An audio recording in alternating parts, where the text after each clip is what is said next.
राम नाम रटते रहो जब तक घट में प्राण, कभू तो दीन दयाल के बनक पड़ेगी कान।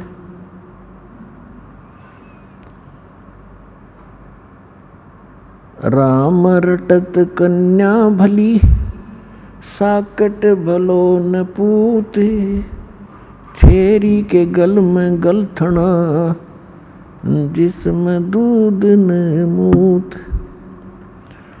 राम रटत दारिद्र भलो, टूटी घर की छान, वो सुंदर महल किस काम के, जहाँ भक्ति नहीं भगवान। राम रटत कोड़ी भलो, चू चू पड़े जो चाम, वो सुंदर शरीर किस काम का, जा मुख नाही नाम। जिव्या तो वाए भली, जो रटे हरि नाम, नहीं तो काट के फेंक दियो, ये मुख में बलो ना चाम। परमपिता परमात्मा स्वयं आकर के अपनी प्यारी आत्माओं को यथार्थ मार्गदर्शन करते हैं, सही दिशा देते हैं। उनके द्वारा दिए गए ज्ञान को सूक्ष्म वेद कहते हैं। और सूक्ष्म वेद में परमात्मा हमें बता रहे हैं कि यहाँ के जो सुख आप देख कर इसी में सीमित हो गए, ये गलत है। ठीक है, संस्कार वश आपके परिवार है, आप परिवार पोषण के लिए भी कार्य करते रहो, लेकिन भगवान के इस नाम को, इस भक्ति को, इसको साथ रखो। ये आपके इस संस्कारों को सुलझाने में आपको बहुत मदद करेगी। जैसे पहले हाथ से आटा पीसते थे, हाथ से पशुओं का चारा काटते थे, हाथ से पंखा करते रहते थे हवा प्राप्त करने के लिए, और भी बहुत से साधन जो, तो अब वही कार्य पावर से होते हैं, जो उसका कनेक्शन ले लेते हैं बिजली से। अब वो कितने आसान हो गए, 1 घंटे में मनमाना 2 टोकरे सानी नहीं, वो चारा नहीं कटे आदमी पर, जो बढ़िया मशीन आ गई थी वो हाथ से चलाने वाली, और 1 घंटे में ढेर लगा दे, बिजली का कनेक्शन मिल जाए, पावर से वो काम कट कट कट कट ढेर लगा देता है। इसी प्रकार हाथ से पीसने से 2 घंटे में 2 किलो आटा नहीं पूरा होता था, और 2 घंटे में भर दे 2 बोरी, आज चाकी पावर से चलने वाली। तो कहने का भाव ये है कि आप जी जो कार्य कर रहे थे वो आपका केवल संस्कार मिल रहा था आपको। अब परमात्मा की पावर आपके साथ होगी तो फिर पावर से काम होंगे आपके, और कबीर भगवान वाली शक्ति तय, फिर देखना कितने आसान हो जाएंगे।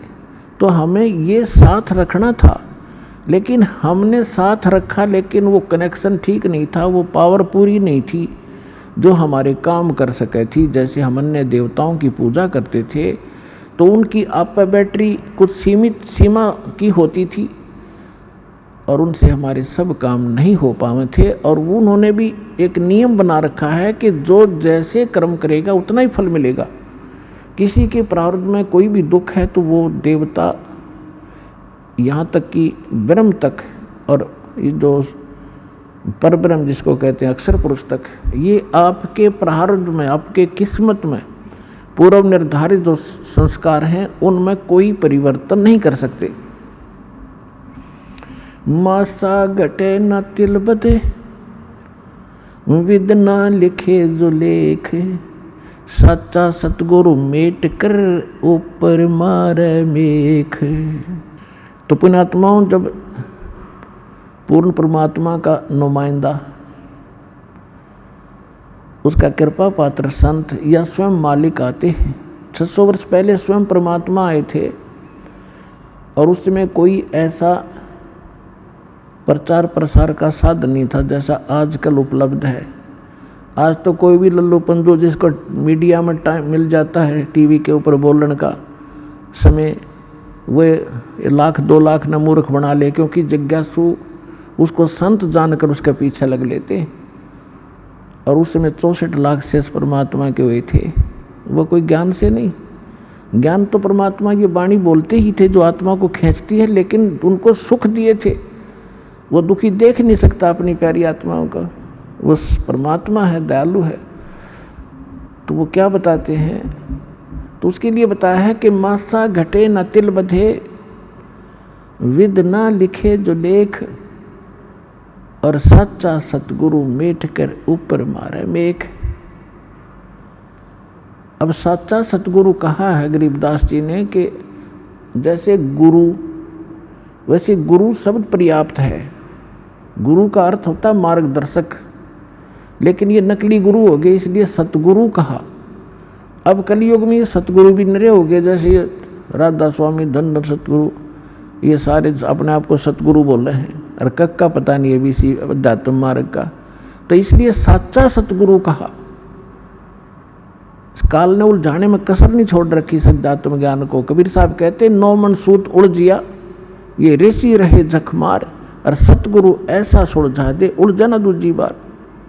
तो वैसा सुलझा दिया पुण्यात्माओं। इस कलयुग में यो अध्यात्म ज्ञान नहीं उलझेगा, चाहे कोई सर पटक लियो, भक्ति करियो चाहे ना करियो, वो अलग बात है। अब क्या कहते हैं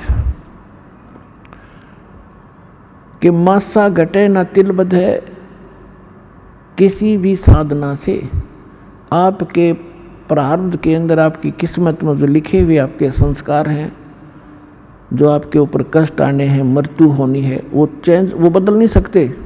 लेकिन पूर्ण संत, उस कबीर परमात्मा का सच्चा नुमाइंदा, उसको खत्म करके, मिटा करके ऊपर मेख मार देना, यानी फॉर एवर दोबारा पनप नहीं सकते। मेख मारन का अर्थ ही होता है। अब आपको उस परम पिता परमात्मा कबीर जी से प्राप्त इस सत भक्ति से जो लाभ हुए हैं, कुछ पुण्यात्माओं का अनुभव आपके सामने रूबरू करते हैं, वो सुनिएगा। सत साही, अभी आपने परमात्मा से प्राप्त राहत उन श्रद्धालुओं के मुख कमल से सुनी। पुण्यात्माओं, आप अभी अध्यात्म मार्ग के अंदर बिल्कुल बच्चे हो, जिसमें आप इस ज्ञान से परिपूर्ण हो जाओगे, उसमें आपको जो भी आप कोठी, बंगले, कार, बैंक बैलेंस और यहाँ की जो संपत्ति एकत्रित करने में जो समय व्यर्थ करते हो, ये ऐसा लगेगा जैसे बालक, छोटे छोटे बच्चे खिलौनों से खेला करते हैं। जिस प्रकार परमात्मा अपनी वाणी में कहते हैं, होले सुहागण सुरता त्यारे, मालिक घर जाना है हेतु तो। होले सुहागण सुरता त्यारे, मालिक घर जाना है। नाले धोले ओढ़ पैर लेकर 16 श्रृंगार, नाले धोले ओढ़ पैर लेकर 16 श्रृंगार। आज नहीं तय तड़के परसों आवेंगे तेरे लड़ियार, मालिक घर जाना है हेतु तो। होले सुहागण सुरता त्यारे, मालिक घर जाना है। तेरे साथ किए कितनी जाली, तू क्यों लारी वारे। तेरे साथ की कितनी जाली, तू क्यों लारी वारे। ये गुड़िया खेलत जन्म गंवाया, लाया है नहीं बेचारे, मालिक घर जाना है हेतु तो। होले सुहागण सुरता त्यारे, मालिक घर जाना है हेतु तो। होले सुहागण सुरता त्यारे। सतगुरु हमारे बानिया है करते बनज व्यवहारे। सतगुरु हमारे बानिया हे करते वणज व्यवहार। बिन डांडी बिन पालड़े हे तोले दिया संसार। मालिक घर जाना है तू तो होले सुहागन सुरता त्यारे। मालिक घर जाना है। अब परमात्मा आत्मा को जगा रही है कि सुहागन आत्मा वो होती है जिसका विवाह हो जाता है, नाता जुड़ जाता है, जिसकी सगाई हो जाती है, मंगनी हो जाती है, और जिनका रिश्ता हो जाता है, मंगनी हो जाती है, सगाई हो जाती है, वही अपने पति के घर जाती है। और जब तक लड़की कुंवारी है वो पति के घर नहीं जा सकती। तो कहने का भाव ये है कि जिनको उपदेश प्राप्त हो गया है वो सुहागन आत्मा होगी, परमात्मा से जुड़ गए वो। अब अपने जैसे यहाँ रिवाज बनी हुई थी उसी आधार से परमात्मा ने ज्ञान दिया है कि जो लड़की अधिक दहेज लेकर जाती थी तो सास ससुर को अच्छी लगती थी। यहाँ की वैसे रीति ये गलत है, लेकिन फिर भी उसके आधार से ज्ञान समझाने के लिए परमात्मा ने बताया है। तो इसी प्रकार परमात्मा कहते हैं कि नाले धोले ओढ़ पैर लेकर 16 श्रृंगार, और दुल्हन को अच्छी तरह श्रृंगार कर भेजा करते थे। हर तरह से उसको आभूषण पहनाते थे ताकि उसकी छवि कुछ निखर जाए। तो परमात्मा कहते हैं आत्मा के जो गहने हैं, आभूषण हैं, ये वो नहीं है जो यहाँ के बनावटी होते हैं। शील, संतोष, विवेक, अक्षमा, दया, सुमरण, भक्ति, दान, साधु सेवा, विनम्रता, ये गहने होते हैं सब एक आत्मा के। कहते हैं ये सभी आभूषण ग्रहण कर, और आज नहीं तो कल मृत्यु होगी, तुझे जाना होगा। फिर बताते हैं कि तेरे साथ की कितनी जाली, जिन महापुरुषों का मोक्ष हुआ, जिन्होंने जिस सत्र की साधना की वही क्योंकि इस कबीर परमात्मा के ज्ञान से तो उस समय कोई परिचित थे नहीं कि कौन कौन मुक्त हुए, ना वो विश्वास मानते थे कि सचमुच ये मुक्त हुए हैं। हम किन को मुक्त मानते थे? ध्रुव, प्रहलाद, मीरा बाई आदि जितने, तो उनके उदाहरण देकर बताए जाते हैं कि तेरे साथ की कितनी जाली, ध्रुव, प्रहलाद, मीरा बाई आदि ये महापुरुष, और तुम क्यों लारी वार, और गुडिया खेलत जन्म गंवाया, ओए तने लाया नहीं विचार। अपने आत्माओं, जब तक ये तत्व ज्ञान से आप परिचित नहीं होते तब तक आपको यहाँ की कोठी, यहाँ के बैंक बैलेंस, बढ़िया गाड़ी, गांव में प्रभुता और खूब आदरमान हो, ये बहुत अच्छे लगते हैं। जिसमें आपको ये ज्ञान होगा उसमें आप देखोगे आपकी आत्मा एकदम यहाँ से उल्टी हो जाएगी। आपको अच्छे ही नहीं लगेंगे। ये कैसे नहीं लगेंगे? जैसे अब तो बच्चे ऐसा नहीं खेलते, अब तो सीधे स्कूल जाने लग जाते हैं। 3-4 वर्ष के होते हैं उसको स्कूल भेज देते। पहले पुराने समय में क्या होता था कि छोटे छोटे बच्चे खेलते ही रहते थे। छोटी लड़कियां हमने विशेषकर देखा, जो बड़ी लड़कियों का विवाह हो जाता था उनके लिए घर पे टेलर बुला करके उनके कपड़े सिलवाए जाते थे, और उन कपड़ों से बचे हुए कटपीस, छोटे छोटे 2-2, 3-3 इंच के कपड़े होते थे, टुकड़े, उनको छोटी लड़कियां उठा लेती थी और वो नकल किया करती थी।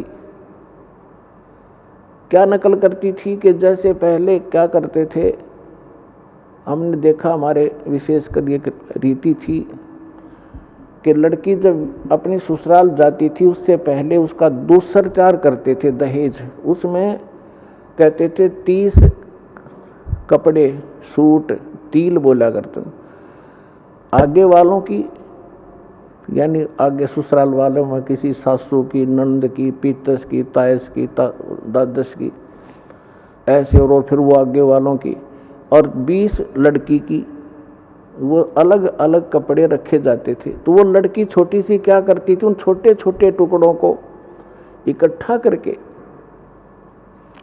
और ऐसे ही अलग अलग रख लेती थी कि ये 30 आगे वालों की, ससुराल वालियाँ की, और ये 30 अरे गुड्डा बनाती है, गुड़िया बनाती, उनका ब्याह करती, उनके साथ खेला करती थी। और उस जो उसने रखे हुए थे ना छोटे छोटे जितने टुकड़े, जिनको वो सूट मान कर रखे हुए थी, उनमें से कोई दूसरी बहन या भाई निकाल लेता एक दो उस टुकड़े को, तो इतना बुरी तरह रोया करती, पैर पीटा करती, हाय मेरी तीड़ उठा ली, मेरा सूट उठा लिया। जब उससे पूछा करते थे कहाँ से उठा लिया, कि ये 40 थे, आज इसमें 2 घट गए वो टुकड़े। और जब वो बेटी युवा हो जाती है, उसका विवाह होता है, तो फिर उसको पता चलता है, जब युवा हो जाती है उसको ओरिजिनल सूट का पता लगता है, ओरिजिनल दुल्हा और दुल्हन का पता लग जाता। तो फिर उसको कहे कि ले आजा खेल ले, इनके साथ वो कभी नहीं खेल सकती। तो पुण्यात्माओं, आज जो आप यहाँ की संपत्ति, कोठी, कार, बंगला बनाने में अपना जीवन नाश कर रहे हो, ये गुड़िया वाला खेल खेल रहे हो। और जिस समय आपकी ये मैच्योर हो जाएगी, आपकी बुद्धि, आपके विचार परमात्मा के अध्यात्म ज्ञान से, फिर आपको कोई कहेगा ना ये कोठी बना ले, ये बंगला बना ले, आज एक प्लाट दिवाऊँ, होगा बस भाई अब तो सतलोक में प्लाट खरीद देंगे, यहाँ तो बतेरे खरीद लिए। कहते कोट जन्म तन भर मत होगे, कुछ ना हाथ लगा रे, कुकर सुकर खरबया बोरे, कौआ हंस बुगारे। कोटि जन्म तू राजा की, ना मिटी न मन की आशा, भिक्षुक होकर दर दर घूम्या, मिला न निर्गुण रासा। इंद्र कुबेर ईश की पदवी, ब्रह्मा वरुण धर्मराया, विष्णुनाथ केलपुर को जाके फिर भी वापस आया। असंग जन्म तन मरता होगे, जीवित क्यों न मरे, 12 मद महल मुठ बोरे, बहुर न दे धरे। दोजक बहिष्ट सभी ते देखे, राजपाट के रसिया, 3 लोक से तिरपत नाही, ये मन भोगी खसिया। सतगुर मिले तो इच्छा मेटे, पद मिल पदे समाना, चल हंसा उस लोक पुठाऊं, जो आदि अमर अस्थाना। 4 मुक्ति जहाँ चंपी करती, माया होरी दासी, दास गरीब अभय पद पर से, वो मिले राम अविनाशी। जिन महापुरुषों को परमात्मा मिले और स्वयं परमात्मा ने आके हमें जो यथार्थ ज्ञान बताया, वो हम तक पहुंचा नहीं, जिस कारण से हम भक्ति करके भी निष्फल रहे और 100 कष्ट हम भोगते रहे और साधनाएं भी करते रहे, क्योंकि हम साधना उन असमर्थ भगवानों की करते रहे जो हमारे भाग्य को परिवर्तन नहीं कर सकते थे। तुम कौन राम का जपते जापम, तात कटे ना तीनों तापम, समर्थ का शरणाग हो, रंग होरी हो, कबू न हो एकाज राम, रंग होरी हो।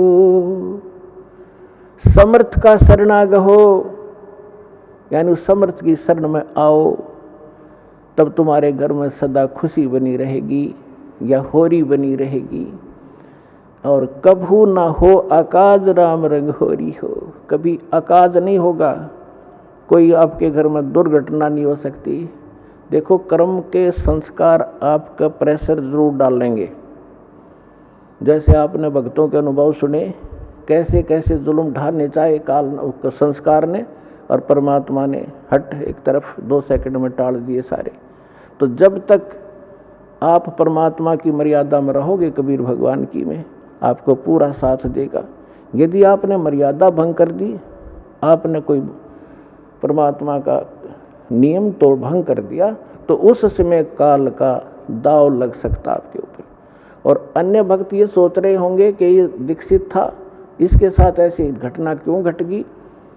तो पुण्यात्माओं, इसके साथ साथ आपको बहुत सावधान किया जाता है कि देखो, कुछ भक्त ऐसे होते हैं, दीक्षा ले रखी है, मर्यादा भी तोड़ रखी है, फिर भी सुखी महसूस होते हैं। अभी उसका कोई भाग्य का ऐसा दुष्कर्म नहीं है जो उसको चोट मारने वाला है। और एक ऐसा भक्त है, दीक्षा ले ली है और नाम तोड़ दिया है, खंड हो गया, तो उधर से संस्कार ऐसा कमज़ोर आ गया कि उसकी मृत्यु होनी है, वो मृत्यु होगी। और दीक्षित भी था लेकिन दीक्षा नहीं थी, क्योंकि नाम खंड हो गया। पावर काम तब तक करेगी बिजली आपके घर पर जब तक आपका कनेक्शन जुड़ा रहेगा। जिस दिन कनेक्शन कट गया, किसी भी कारण से कट जाता है, तो पावर का काम नहीं हो रहा आपके घर पे। उसके लिए परमात्मा कहते हैं कबीर साहब, जब लग हंसा हमरी आना, काल लगे ना तेरा बाना। कि जब तक ये प्यारी आत्मा मेरी मर्यादा में रहेगी, काल तेरा अटैक नहीं हो सकता। और जब हम मर्यादा तोड़ देंगे तो पुण्यात्माओं फिर काल ही काल है सब जगह, पूरा संसार। हम परमात्मा की शरण में आने के बाद ऐसा समझ लो जैसे समुद्री जहाज में बैठ गए और उस जहाज से नीचे उतरे तो डूबेंगे। कहीं उतर लो, किसी साइड से गिर लो नीचे, तो जब तक आप इस परमात्मा की मर्यादा में रहोगे आपके ऊपर कोई दिक्कत नहीं आएगी। दूसरी बात ये होती है, परमात्मा जो भी आप परमात्मा के लिए लगे हो, कोई दुख में आया है, यहाँ दुख तो आपको फ्री ऑफ कॉस्ट यानी रुंगे में आपको लाभ दिया जाएगा। ये हमारा यहाँ का मेन उद्देश्य नहीं है कि आपको ये सुख दें, लड़का दें, लड़की दें, कोठी दें, बंगले, और कोई कष्ट संकट है, कोई 3 ताप से पीड़ित हो है। केवल इसी उद्देश्य को लेकर हमने ये यूनिवर्सिटी नहीं खोल रखी, ये हॉस्पिटल नहीं खोल रखा। हमारा मूल उद्देश्य है जन्म और मृत्यु के दीर्घ रोग का नाश करने का, ये मूल काम है। इसके साथ साथ हम जो आपको यहाँ की जो और दुख हैं तो वो पहले निवारण किए जाते ताकि आपकी आस्था बढ़े भगवान में। और उसके बिना आप भगवान को पहचान नहीं सकते। अब जैसे कोई ऐसे जादू जंतर करता था, सिद्धियां दिखाता था, तो धर्मदास जी कह रहे थे कि भगवान वो ऐसा संत है, ऐसे चमत्कार करता है। परमात्मा बोले वो संत नहीं जो चमत्कार करता है, वो महामूर्ख व्यक्ति है। और फिर उसी समय परमात्मा ने कहा कि वो संत नहीं जिसे चमत्कार भी ना हो। ये पुण्यात्मा, एक तो चमत्कार करना ये तो महामूर्ख व्यक्ति के काम है, क्योंकि उसने केवल सिद्धियां ही इकट्ठी कर रखी हैं जो उसके लिए भी घातक हैं और अन्य के लिए भी वो घातक है, क्योंकि उस पर आश्रित हो गया कि वो बड़ा महंत और संत होगा। और फिर कहा कि वो संत ने जिसे चमत्कार ना हो, संत चमत्कार नहीं करता, आप होया करे, उसके पास इतनी समर्थ शक्ति होती है, उसका उद्देश्य चमत्कार करने का नहीं होता, उद्धार करने का होता है। और वो सुख वैसे ही होते हैं जिनको लोग चमत्कार मानते हैं। या तो बिना गिनती के होंगे आपके घर पे, क्योंकि यह समर्थ शक्ति का साथ रहेगा आपके साथ। तो क्या बताते हैं,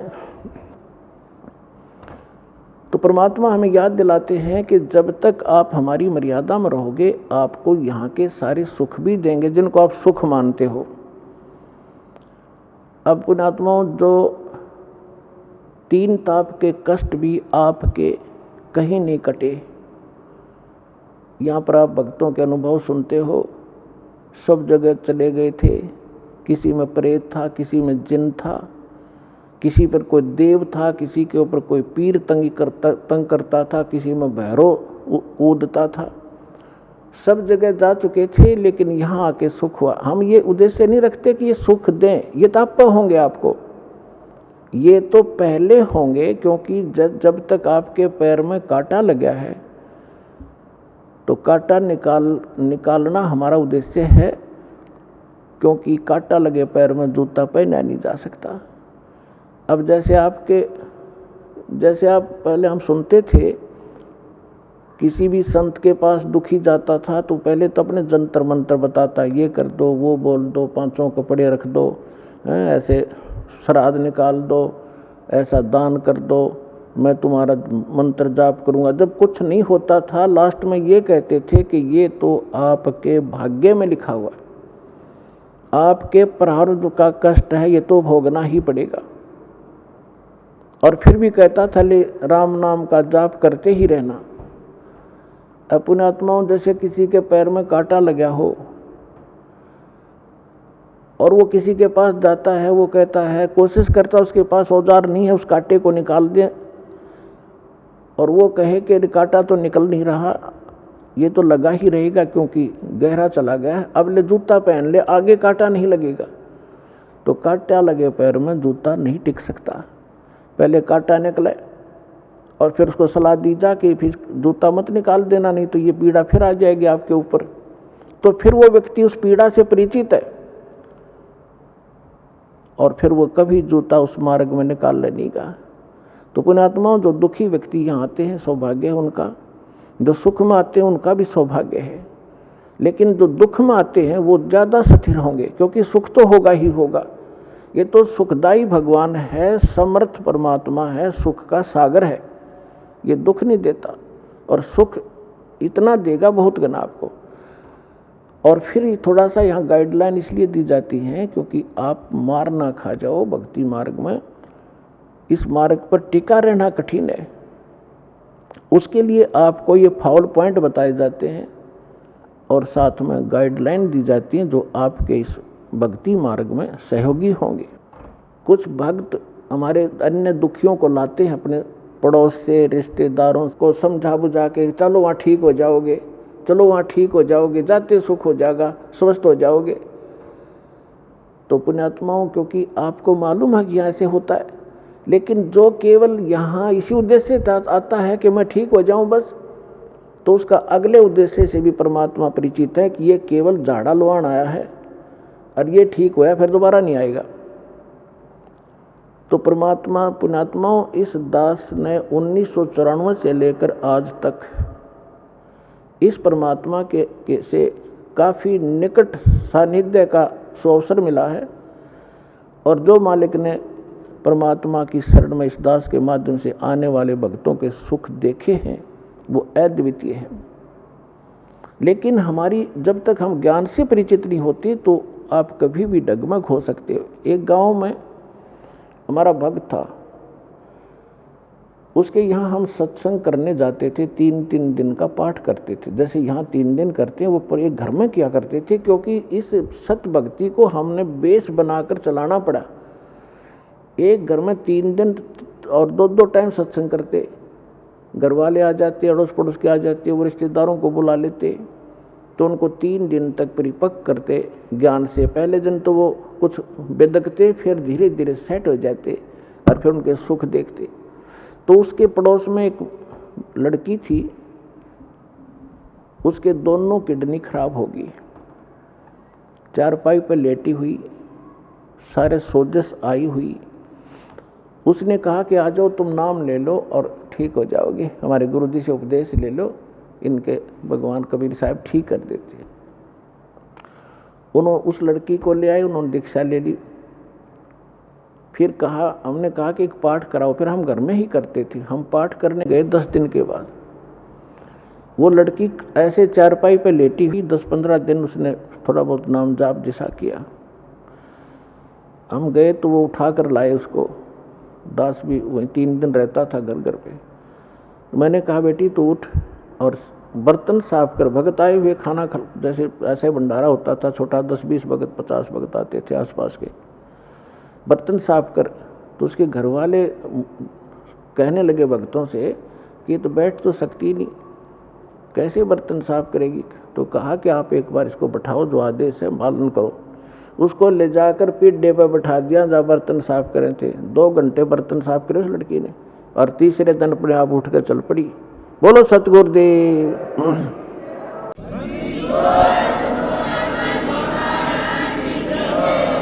तो उसको क्या हुआ, कति स्वस्थ होगी, शादी होगी, और फिर नाम छोड़ दिया, आना बंद कर गए। 10 साल हो गए उन बातों को। तो कहने का भाव ये है कि ये परमात्मा आपको आते भी सुख दे सकता है, लेकिन आप केवल झाड़ा लवाण की आदत पड़ रही है आपने, एक बार ठीक हो जाओ फिर कोई ज़रूरत नहीं आने की।